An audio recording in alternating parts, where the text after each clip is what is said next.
Hello, I'm Matt, one half of your award winning podcast. We used to talk about this at work. And I'm here to do a bonus review of the Amazon Prime movie, The Underdogs. I'm Jason, 2J's Jennings. I was a football legend. But once you reach the mountaintop of greatness, everybody wants to see you fall. 2J's just got smoked. Damn! Please like and subscribe to our YouTube channel at We Should Talk Pod. Drop a comment and let me know if you did or did not like this movie. Because I can tell that it's going to end that way. There will be no mixture. Either you did like this movie or did not like this movie.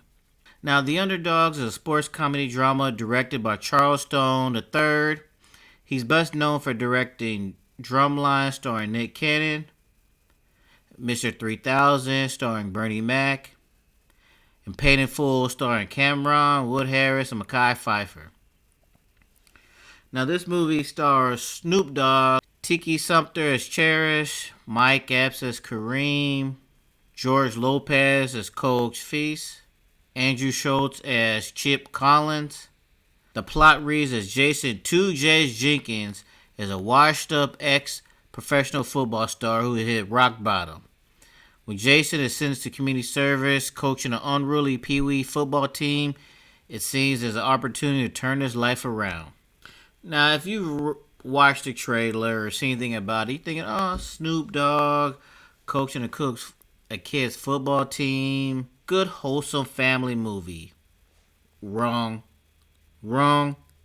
This is an R-rated movie. The movie opens with its own disclaimer. And I'm about to read it now. The disclaimer says, the following movie is rated R for strong language that is not suitable for children. But fuck all that. You know as well as I do, the kids aren't supposed to be watching this shit, curse more than the rest of us motherfuckers. So stop worrying, kick back, relax, enjoy the motherfucking show. So basically, it boils down to, this is similar to a Bad News Bears or a Hardball, where a situation where a former athlete is forced to coach some kids in distress where they didn't want to. The big difference in this movie is cursing. There's a lot of cursing in this movie, from the adults to the children. They're all cursing, saying everything.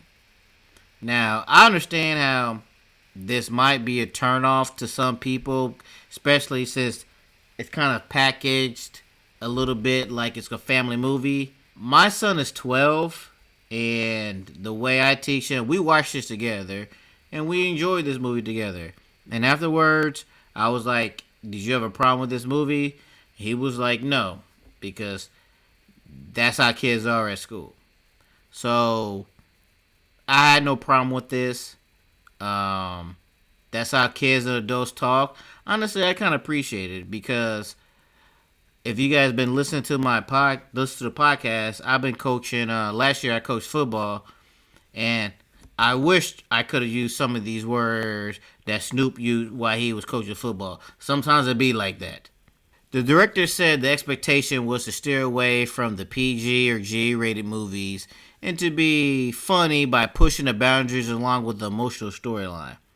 He said, in terms of these kids, it's very easy for the hype to be like, this is a movie about cursing 10-year-olds who play football and hijinks ensures they'll die out if there's no emotional current underneath. The cursing has context as long as there's an emotional story underneath the bells and whistles of cursing, then that works. And I agree with that.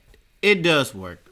It gives a sense of reality to where everything is not cookie cutter perfect world. You know, kids curse from whatever age and whatever demographic. Everybody curses when people are not around or parents are not around, things like that. It gives a more realistic feeling. But overall, I want to say, like, I enjoyed this movie. It's exactly what you expect from an R-rated Snoop Dogg film. Now, and Snoop Dogg played the perfect role. 2J's is basically, to me, it's like an exaggerated version of Snoop Dogg's personality.